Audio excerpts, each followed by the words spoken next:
आज हम लोग समझते हैं कि ये राष्ट्रीय आय क्या होता है, जीडीपी क्या होता है, जीएनपी क्या होता है, एनएनपी क्या होता है, एनडीपी क्या होता है, प्रति व्यक्ति आय क्या होता है, प्रति व्यक्ति आय को निकाला कैसे जाता है, इन सभी चीजों को हम लोग समझने का प्रयास करते हैं। राष्ट्रीय आय अपने आप में बोलने से समझ में आ जा रहा है कि राष्ट्रीय आय यानी किसी भी देश की, किसी भी राष्ट्र की आय की बात हो रही है, इनकम की बात हो रही है। जैसे कि अपना ये भारत हो गया, तो किसी भी देश का उसके सीमा के भीतर, जैसे अपना भारत हो गया, ये भारत के सीमा के भीतर कुल उत्पादन प्लस कुल सेवा, कुल सर्विस सेक्टर के मूल्य का जो अंतिम योग होता है, अंतिम मूल्य होता है, उसी को हम लोग जो है राष्ट्रीय आय कहते हैं। यानी किसी भी देश में कुल उत्पादन क्या हुआ प्लस जो है कुल सेवा क्षेत्र से कितना पैसा आया, उसका जो अंतिम मूल्य होता है उसी को हम लोग राष्ट्रीय आय कहते हैं। ये अंतिम मूल्य क्या है इसे हम आगे समझाते हैं। अब ये जो राष्ट्रीय आय निकाला जाता है नॉर्मली एक वर्ष का निकाला जाता है। अब वर्ष दो प्रकार का होता है, एक नॉर्मल वर्ष जो जनवरी से चलकर दिसंबर में खत्म होता है, और एक होता है वित्तीय वर्ष। ये वित्तीय वर्ष जो आपको 1 अप्रैल से चलकर 31 मार्च के बीच में खत्म होता है। तो ये जो राष्ट्रीय आय का आंकड़ा निकाला जाता है एक वित्तीय वर्ष में निकाला जाता है, यानी 1 अप्रैल से लेकर 31 मार्च के बीच में भारत में क्या उत्पादन हुआ, सर्विस सेक्टर से कितना पैसा आया, इसी को जो है हम लोग इस वित्तीय वर्ष में निकालते हैं, उसी को हम लोग राष्ट्रीय आय कहते हैं। ये अंतिम मूल्य क्या है इसे हम आगे समझाते हैं। अब कुल उत्पादन क्या हो गया, कुल उत्पादन कहने का मतलब ये हो गया, जैसे कि अपने भारत का हम बात करते हैं। अपने भारत में आप सभी को पता है कि हर एक साल चावल का उत्पादन होता है, चावल का कितना उत्पादन हुआ, दाल का कितना उत्पादन हुआ, गेहूं का कितना उत्पादन हुआ, चाय पत्ती का कितना उत्पादन हुआ। उसी प्रकार अगर हम लोग चल जाए ऑटो सेक्टर में, तो आप सभी को पता है कि भारत में हर एक साल लाखों में जो है अलग अलग कारों का निर्माण होता है। उसी प्रकार अगर हम लोग मोबाइल इंडस्ट्री में चल जाए तो भारत में हर एक साल लाखों की संख्या में मोबाइल का निर्माण होता है। तो यानी कि एक देश में यानी अपने भारत में ही कुल उत्पादन कितना हुआ, उस उत्पादन का अंतिम मूल्य क्या था, उसी को हम लोग आगे जोड़ते हैं। उसी प्रकार अगर हम लोग सर्विस सेक्टर की बात कर लें तो रेलवे भी जो आपको सर्विस सेक्टर में आ जाता है। जैसे कि आप सभी लोग ट्रेन का सफर किए होंगे, तो आप लोग जब ट्रेन में चढ़ने के लिए कहीं से कहीं जाने के लिए टिकट कटवाते होंगे, तो टिकट काउंटर पर जब जाते होंगे तो टिकट वाले को आप पैसा देते होंगे। पैसा के बदले में आपको क्या देता होगा, आपको टिकट देता होगा। और टिकट से क्या करते हैं, टिकट से आप लोग जो है ट्रेन में जाते हैं, टीटी को टिकट दिखाते हैं तो आपको बैठने देता है। तो यहाँ पर क्या हो रहा है, आप पैसा दे रहे हैं, पैसा के बदले में रेलवे आपको सर्विस दे रहा है, वो ट्रेन नहीं आपको दे रहा है। आपको रेलवे क्या कर रहा है, आपको दिल्ली से अगर मुंबई जाना है, दिल्ली से आपको पंजाब जाना है, तो आप टिकट कटवाओ, रेलवे आपको अपने ट्रेन में बैठाएगा, आपको दिल्ली से ले जाकर पंजाब में छोड़ देगा। तो रेलवे आपको क्या कर रहा है, एक प्रकार का सर्विस दे रहा है, सेवा दे रहा है। उसी प्रकार हम लोग बैंक की बात कर लें तो बैंक भी क्या कर रहा है, बैंक भी हम लोग को एक प्रकार का सेवा देता है। बैंक में हम लोग जो है खाता खुलवाते हैं, उसमें पैसा रखते हैं, बदले में बैंक हमको लोन की सुविधा देता है कि भैया आप लोन ले लो। हमको क्रेडिट कार्ड देता है कि लीजिए भैया आप क्रेडिट कार्ड लीजिए, पैसा का यूज कीजिए, लास्ट महीना में हमको भरते रहिएगा।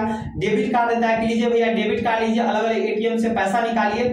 तो बैंक भी क्या कर रहा है, बैंक भी हमको एक प्रकार का सेवा दे रहा है। उसी प्रकार जो टीचर लोग हैं, जो शिक्षक लोग हैं, वो भी स्टूडेंट को क्या कहते हैं, वो भी स्टूडेंट को सेवा देते हैं, जैसे कि आप लोग टीचर के पास जाते हैं, किसी भी टीचर से पढ़ते होंगे, उसको आप लोग पैसा देते होंगे, तो पैसे के बदले में टीचर आपको कोई सामान देता है, सामान नहीं देता है, वो आपको सेवा देता है। वो अपने माइंड में जो पढ़ाया है वो आपको बताता है। तो एक प्रकार का टीचर क्या करता है, सेवा करता है। उसी प्रकार हमारे भारत के जितने भी कर्मचारी हैं, कर्मचारी लोग क्या करते हैं, हमारी सेवा करते हैं अलग अलग माध्यम से। हमको आपको किसी प्रकार का एफिडेविट बनवाना है, जन्म प्रमाण पत्र बनवाना है, तो हम लोग पैसा उसको देते हैं, वो हमारी सेवा करते हैं, वो बना के देते हैं। तो ये सब क्या हो गया, जितने भी कर्मचारी क्या हो गए, वो भी सर्विस सेक्टर में आ गए। तो यही हमारा कहने का मतलब ये हो गया कि किसी भी देश में कुल उत्पादन और प्लस कुल सेवा का जो अंतिम मूल्य होता है उसी को हम लोग राष्ट्रीय आय कहते हैं। अब अंतिम मूल्य कहने का मतलब ये हो गया, जैसे कि आप सभी लोग मोटरसाइकिल चलाते हैं, मोटरसाइकिल खरीदते होंगे, तो आप सभी को पता है कि एक मोटरसाइकिल जो है अलग अलग चीज से मिलकर बनता है। जैसे कि मोटरसाइकिल में फिल्टर होता है, इसका आपको जो है चैन होता है, इसमें आपको जो है टैंकी का अलग सामान होता है, आपको हैंडल का अलग सामान होता है, फिल्टर अलग होता है, टायर अलग होता है, हैंडल अलग होता है। यानी कि एक मोटरसाइकिल जो है अलग अलग चीज से मिलकर बना है, सबका अलग अलग दाम है। जैसे कि इस टायर का अलग दाम है, इसके ब्रेक शू है जिसका अलग दाम है, इसके हैंडल का अलग दाम है, इसके टैंकी का अलग दाम है, इसके चैन का अलग दाम है, मशीन का अलग दाम है, सॉकेट का अलग दाम है, सबका अलग अलग दाम है। लेकिन जब हम लोग सर्विस, हम लोग किसी भी एजेंसी में जाते हैं मोटरसाइकिल के, तो क्या हम उसे पूछते हैं कि भैया आप टायर का दाम बताओ, टायर का दाम आपका कितना हो गया, आपका हैंडल का दाम कितना हो गया, आपके चैन का दाम कितना हो गया, सब दाम पूछते हैं कि सबका दाम बताओ और लास्ट में हमको बताओ कि पैसा कितना देना है? नहीं, हम लोग डायरेक्ट एजेंसी में जाते हैं, उनको बोलते हैं कि भैया अपने गाड़ी का फाइनल प्राइस बताओ कि आपके गाड़ी का दाम क्या है, फाइनल प्राइस क्या है, फाइनल प्राइस हमको बताओ और आप लोग पैसा हमको दो गाड़ी। तो ये इसी को कहते हैं अंतिम मूल्य, यानी किसी भी चीज का अंतिम मूल्य क्या है। जैसे कि दूसरा एग्जांपल, आप जितने भी लोग शहर में रहते होंगे सभी लोग दूध पीते हैं, गाँव में पीते हैं, शादी में पीते हैं। तो शहर में दूध कहाँ से आता है? आपको जो है पैकेट में मिलता है। जैसे कि दूध की एक बहुत बड़ी कंपनी है अमूल, ये सभी आप लोग जानते हैं अमूल को। तो अमूल दूध हम लोग तक पहुंचाता कैसे है? गांव से जो है दूध को इकट्ठा करके अपने फैक्ट्री में लाता है, फैक्ट्री में लाने का अलग अलग प्रोसेस से उसको गुजारता है, फिर उसको जो है पन्नी में पैक करता है, पन्नी में पैक करने के बाद उसको अपने गाड़ी में भेजता है, गाड़ी जो है उसका जो अलग अलग डिस्ट्रीब्यूटर के पास जाके दूध छोड़ता है और हम लोग जो है फिर डिस्ट्रीब्यूटर के पास जाके दुकान शॉप में जाके वहां से खरीद के लेके आते हैं। लेकिन जब भी हम लोग दुकान में दूध खरीदने जाते हैं तो क्या हम दुकानदार को कहते हैं कि भैया आप ये बताओ कि आपने दूध जो पैक किया है इस पन्नी में, ये पन्नी का प्राइस क्या हो गया? आप हमसे ये पूछते हैं कि भैया आप जो दूध लेके आए हो गाड़ी से, तो गाड़ी से दूध लाने का क्या प्राइस हुआ, क्या खर्चा पड़ा, ये सब पूछते हैं? नहीं पूछते, हम डायरेक्ट जाते हैं भैया आपके दूध का दाम क्या है, आपके दूध का अंतिम मूल्य क्या है। तो अंतिम मूल्य हमको बताता है कि मान लीजिए 50 रुपए लीटर है, 50 रुपया उसको देते हैं, हम लेके हमको नहीं मतलब है कि भैया उसके पन्नी का क्या दाम है, उसके गाड़ी से कैसे लाया, उसने जो है कैसे उसको प्रोसेस बनाया, उससे हमको नहीं मतलब है, उसका अंतिम मूल्य क्या है। तो वही यहाँ पर हम कह रहे हैं कि भैया राष्ट्रीय आय निकालने के लिए देश में कुल कितना उत्पादन हुआ, कुल सर्विस सेक्टर से कितना पैसा आया, उसका अंतिम मूल्य क्या था, उत्पादन का अंतिम मूल्य क्या था, है ना। कोई चीज बना, कोई गाड़ी बना, तो उसमें हम डायरेक्ट राष्ट्रीय आय निकालने वक्त डायरेक्ट देख लेते हैं इस चीज का अंतिम मूल्य क्या है, सर्विस सेक्टर से कितना अंतिम पैसा हमको आया, और उस सबको जोड़ने के बाद जो हम लोग राष्ट्रीय आय निकालते हैं। अब ये राष्ट्रीय आय निकालने का अलग अलग तरीका, अलग अलग पैमाना है। जैसे कि पहला पैमाना जो है वो जीडीपी, जीडीपी के बारे में आप सभी ने सुना होगा। जीडीपी का फुल फॉर्म हो गया ग्रॉस डोमेस्टिक प्रोडक्ट, इसको इंग्लिश में फुल फॉर्म हो गया ग्रॉस डोमेस्टिक प्रोडक्ट, हिंदी में इसको कहते हैं सकल घरेलू उत्पाद या फिर उत्पादन। ठीक है, सकल का मतलब यहाँ पर हो गया कुल। जैसे मैथ में कुछ जोड़ते हैं तो कुल जोड़ते हैं कि भैया कुल जोड़ क्या है, लेकिन इकोनॉमिक्स में कुल को हम लोग सकल कहते हैं और इंग्लिश में टोटल की जगह उसको हम लोग ग्रॉस कहते हैं। तो जीडीपी का क्या हो गया, ग्रॉस डोमेस्टिक प्रोडक्ट, सकल घरेलू उत्पाद। तो जीडीपी को निकालते कैसे हैं, किसी भी देश में कुल उत्पादन कितना हुआ, सर्विस सेक्टर क्या है, से पैसा क्या है, सबको जोड़ जाके हम लोग जीडीपी निकालते हैं। जैसे कि उत्पादन के तौर पर हम एक एग्जांपल लेते हैं, हीरो कंपनी। अब हीरो कंपनी जो है आप सभी को पता है इंडियन कंपनी है। अब मान के चलिए हीरो कंपनी ने एक वर्ष में, भारत में एक वित्तीय वर्ष में 200 रुपए का उत्पादन किया, 200 रुपए का उत्पादन किया। यह होंडा कंपनी जो है ये जापान की कंपनी है, तो जापान ने भी, होंडा कंपनी ने जो है भारत में जो है 200 रुपए का उत्पादन किया। ठीक है, यहाँ पे समझ गए। अब ये हीरो कंपनी जो है, जो अपनी इंडियन कंपनी है, ये मान के चलिए कि अमेरिका में जाती है, अमेरिका में भी हीरो जाके जो है उत्पादन करती है, वहां भी गाड़ी बनाती है और वहां पर जो है गाड़ी को सेल करती है। वहां पर जब ये गाड़ी को सेल करती है तो वहां से इसको 100 रुपए का आमदनी होता है, यानी 100 रुपए का एक वित्तीय वर्ष में ये उत्पादन करता है, इसको पैसा मिलता है। तो जीडीपी निकालने वक्त हम लोग एक वित्तीय वर्ष में भारत में कुल कितना उत्पादन हुआ, भारत की घरेलू कंपनी ने कितना पैसा उत्पादन किया या फिर सेवा से क्या आया पैसा, प्लस में विदेशी कंपनी भी जो भारत में काम कर रही है उससे हमको कितना पैसा, उत्पादन से कितना पैसा आया, या फिर जो भारत की कंपनी है या फिर भारत के लोग हैं जो विदेश में जाकर काम कर रहे हैं या फिर विदेश में जाकर उत्पादन कर रहे हैं उससे कितना पैसा आया, सबको जोड़ दिया जाता है। जीडीपी निकालने वक्त सबको जोड़ दिया जाता है, यानी बाहरी कंपनी हमारे यहाँ काम कर रही है, हमारे लोग, हमारी कंपनी बाहर में देश में जाकर काम कर रही है, उससे कितना उत्पादन हो रहा है, कितना पैसा आ रहा है, सबको जोड़ दिया जाता है। जैसे कि मैं यहाँ पर देखिए,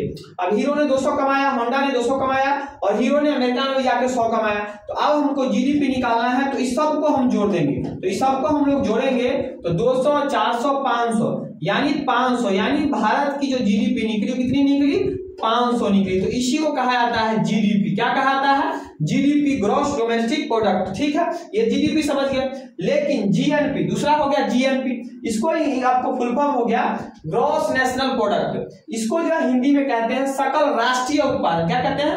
राष्ट्रीय उत्पादन। ये ओरिजिनल है। ये ओरिजिनल कैसे है? जैसे कि हम मान के चलिए इसको निकालने वक्त इसमें हम क्या जोड़ेंगे, इसमें हम लोग सकल घरेलू उत्पादन जोड़ने में यानी ग्रॉस नेशनल प्रोडक्ट निकालने में हम लोग ये जोड़ेंगे कि देश की कंपनी ने जो उत्पादन किया, यानी देश में हमारे जो देश की कंपनी है उसने उत्पादन से कितना पैसा कमाया, ठीक है, प्लस में जो विदेशी कंपनी यहाँ पर उत्पादन की है उसको हम लोग माइनस कर देंगे। क्या करेंगे? माइनस कर देंगे। जैसे कि होंडा कंपनी है, ये अपने भारत में जो उत्पादन कर रही है 200 रुपया कमा रही है, लेकिन अल्टीमेटम तो ये टैक्स देके, भारत सरकार को टैक्स देके बाकी जो इसका प्रॉफिट बचता है वो तो भारत में इन्वेस्ट करेगी नहीं, वो तो लेके कहाँ चली जाएगी? अपने जापान में चली जाएगी। तो उसको हम यहाँ पर क्यों रखेंगे? उसको हम डायरेक्ट क्या करेंगे? माइनस कर देंगे। क्या कर देंगे? 200 रुपये को क्या करेंगे? माइनस कर देंगे। लेकिन हीरो कंपनी ने जो अमेरिका में 100 रुपया कमाया था तो वो तो लेके आएगा भैया हीरो अपने भारत में लेके आएगा, तो इसको यहाँ पर हम क्या करेंगे? प्लस कर देंगे। इसी प्रकार सर्विस सेक्टर से जो विदेशी लोग हमारे यहाँ काम करते हैं, वो काम करने के बाद जैसे नेपाली लोग यहाँ बहुत सारे काम करते हैं, तो नेपाली लोग यहाँ काम करने के बाद पैसा कमाने के बाद कहाँ? नेपाल लेके चले जाते हैं। उसी प्रकार हमारे लोग बहुत सारे मिडिल ईस्ट में काम करते हैं, अमेरिका में, यूरोप में काम करते हैं, वहां से पैसा कमाया कहाँ भेजते हैं? यहाँ पर भेजते हैं। तो यहाँ पर जो जीएनपी निकालने वक्त जो विदेशी लोग या फिर विदेशी कंपनी जो भारत में काम कर रही है, यहाँ से उत्पादन या फिर पैसा कमा रही है, उसको हम लोग माइनस कर देंगे और विदेश जो यहाँ पर आएगा उसको हम लोग प्लस कर देंगे। जैसे कि यहाँ हीरो ने, देखिए हीरो ने कमाया आपको 200, होंडा ने कमाया 200, उसको हमने माइनस कर दिया। हीरो ने 100 लाया था अमेरिका से कमा के, यहाँ 200 माइनस किया, 200 यानी 300, क्या हो गया? 300। तो जीएनपी क्या निकला? 300। यानी देखिए जीडीपी ज्यादा था, जीएनपी क्या हो गया? कम हो गया, क्योंकि जीडीपी निकालने वक्त हमने सब जोड़ दिया था, देश विदेशी कंपनी, देशी लोग, विदेशी लोग, सबसे सब जोड़ डाल दिया था। लेकिन यहाँ पर हमने सिर्फ देशी चीज को जोड़ा, हमारे अपने भारत की चीज जोड़ा, इसलिए जीएनपी क्या हुआ? जीएनपी कम हुआ। इसीलिए कहा जाता है सकल राष्ट्रीय उत्पादन, यानी राष्ट्र की सकल कुल उत्पादन कितना है? क्या कुल उत्पादन क्या है? यहाँ बात समझ गए। अब ये जीडीपी जीएनपी आप समझ गए। अब समझिए एनडीपी और एनएनपी क्या होता है। अब एनडीपी का फुल फॉर्म जो हो गया नेट डोमेस्टिक प्रोडक्ट, इसको हिंदी में कहते हैं शुद्ध, नेट मतलब हो गया यहाँ पर इकोनॉमिक्स में शुद्ध राष्ट्रीय उत्पाद, ठीक है। यहाँ पर अब मैंने यहाँ पर जब जोड़ा तो आप समझिए हीरो ने कंपनी ने गाड़ी बनाया, होंडा ने गाड़ी बनाया, हीरो ने अमेरिका में भी गाड़ी बनाया, बहुत सारा सर्विस सेक्टर भी हुआ। तो भैया हीरो ने जब गाड़ी बनाया तो गाड़ी बनाने में हीरो को खर्चा तो हुआ ना कुछ खर्चा हुआ, उसने अपने लेबर कॉस्ट हुआ, लाइट का खर्चा हुआ, बिजली का खर्चा हुआ, सामान बनाने वक्त उसको जो है बहुत सारा सामान फूट गया, बेकार हो गया, तो वो सब को हम क्या करेंगे? माइनस कर देंगे। क्या कर देंगे? माइनस कर देंगे। यानी देखेंगे मान के चलिए ये सब मिला के 500 हुआ था, हीरो होंडा सब मिला के 500 हुआ था, 500 निकला था जीडीपी। लेकिन जब देखा गया कि इसमें 500 जब इस सब चीज को बनाने में कुल खर्चा कितना हुआ, कुल बेकार मटेरियल कितना चला गया, ये सब पता लगा कि भैया खर्चा होके मटेरियल निकालने के बाद 200 रुपए का खर्चा हो गया, मटेरियल में भी हो गया और बर्बाद हो गया प्रोडक्ट, उसमें बचा कितना? तो 300 बचा। कितना? यानी 500 में से 200 माइनस कर दें, कितना बचेगा? 300 बचेगा। तो एनडीपी कितना निकला? एनडीपी निकला 300। कितना निकला? 300। बात समझ गए। यानी एक वर्ष में जीडीपी हमने निकाला 500, लेकिन एनडीपी कितना आ गया? 300 आ गया। एनडीपी मतलब हो गया नेट डोमेस्टिक प्रोडक्ट, शुद्ध क्या हो रहा है? यानी व्यय को हमने हटा दिया, जिस चीज को बनाने में हमको व्यय हुआ था, खर्चा हुआ था, उसको हमने माइनस कर दिया, जो बेकार प्रोडक्ट हुआ था उसको हमने माइनस कर दिया, तो शुद्ध क्या बच रहा है? 300 बच रहा है। इसी प्रकार तो एनएनपी का बात करते हैं। एनएनपी का मतलब हो गया नेट नेशनल प्रोडक्ट, यानी शुद्ध राष्ट्रीय उत्पाद। उसी प्रकार हम अपने राष्ट्रीय उत्पाद में जोड़ते हैं, अपने देश की जोड़े, हीरो को जोड़े और हीरो को जोड़े जो विदेश में लेके आए। तो यहाँ भी हम क्या करेंगे? जो व्यय हुआ, जो खर्चा हुआ किसी चीज को बनाने पर, किसी चीज में सर्विस देने पर जो खर्चा हुआ उसको हमने माइनस कर दिया। तो यहाँ भी हम मान लेते हैं कि भैया यहाँ हमको जो है 150 का व्यय हो गया, खर्चा हो गया, किसी चीज को उत्पादन करने में या सर्विस देने में 150 का खर्चा हो गया। तो 300 में से हम 150 माइनस कर दिए तो बचा कितना? हमको बचा 150 बचा। कितना बचा? 150। 150। तो ये हो गया नेट नेशनल प्रोडक्ट। क्या हो गया? Net national product. इसी का जो है शुद्ध है, ये जीएनपी का शुद्ध क्या हो गया? एनएनपी हो गया, और जीडीपी का जो शुद्ध हो गया वो एनडीपी हो गया। बात समझ गए? तो ये आपने समझ लिया, इसमें कंफ्यूजन नहीं होना है कि जीडीपी क्या होता है, जीएनपी क्या होता है। बहुत सारे बच्चे इसमें कंफ्यूज आते हैं। अब देखिए, अभी अगर हम बात करें वर्तमान में भारत की जो जीडीपी है, हम लोग जीडीपी के मामले में आपको 5वें नंबर पर ये देखिए, पहले 7वें थे, फिर छठा हुआ, फिर 5वां पर आ चुके हैं। सबसे टॉप पर जो है आपको अमेरिका है, देखिए 26.95 बिलियन डॉलर। और अगर भारत की बात कर लें तो 3.33 बिलियन डॉलर। हम लोग जो है 5वें पर है। और अभी आप सभी ने सुना होगा कि मोदी जी का कहना है कि टारगेट है कि हमारे आने वाले जो 10 सालों के अंदर हम लोग जो है 3रे नंबर पे आ जाएंगे, यानी जर्मनी की जगह क्या होगा? इंडिया होगा। तो ये जीडीपी होता है, ये बहुत ही रोल करता है किसी कोई भी देश विकसित है या फिर अविकसित है, ये पता लगाने का पैमाना जो होता है ये जीडीपी होता है। प्रति व्यक्ति भी आय होता है, प्रति व्यक्ति आय उसका योगदान होता है, उसे पता लगता है। लेकिन जीडीपी यानी मान के चलिए किसी भी देश में जीडीपी हम क्या जोड़ रहे हैं कि उसका उत्पादन कितना हुआ, सर्विस सेक्टर क्या क्या मिला, यानी जो देश विकसित होगा उसका जीडीपी क्या होगा? बम्पर होगा, जीडीपी बहुत ज्यादा होगा। जैसे एग्जांपल के तौर पर आप देख लीजिए अमेरिका। आप सभी को पता है कि अमेरिका बहुत विकसित है, पैसे की उसके पास कमी नहीं, एकदम पैसा धधरा के खर्चा करता है। क्यों? क्योंकि उसका जीडीपी देख लीजिए कहाँ 26.95, और कहाँ अपने भारत का देख लीजिए, यहाँ पर भारत का 3.37 थी, सॉरी यहाँ हमने 3.33 बोला था, भारत का देख लीजिए 3.73। तो जो देश का जीडीपी ज्यादा होगा वो देश विकसित होगा, वो देश में बेरोजगारी कम होगी। बेरोजगारी कम क्यों होगी? क्योंकि जिस देश में जीडीपी ज्यादा होगा वहां पर उत्पादन ज्यादा होगा, सर्विस सेक्टर ज्यादा होगा। जहां उत्पादन ज्यादा होगा वहां लोगों को रोजगार ज्यादा मिलेगा, जहां सर्विस सेक्टर ज्यादा होगा वहां लोगों को रोजगार ज्यादा मिलेगा।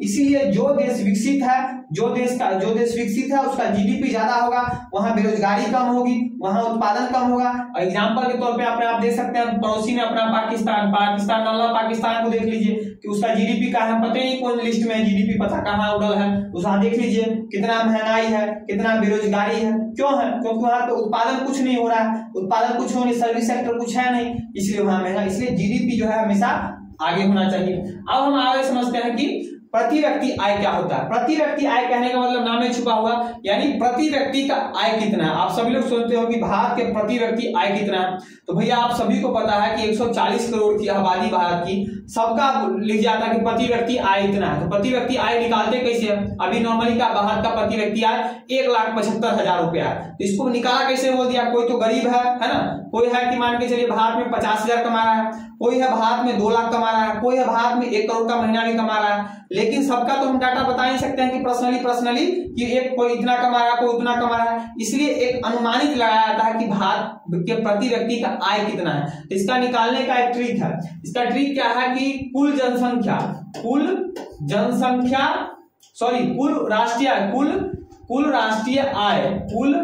राष्ट्रीय आय बट्टे कुल जनसंख्या। बात समझ गए?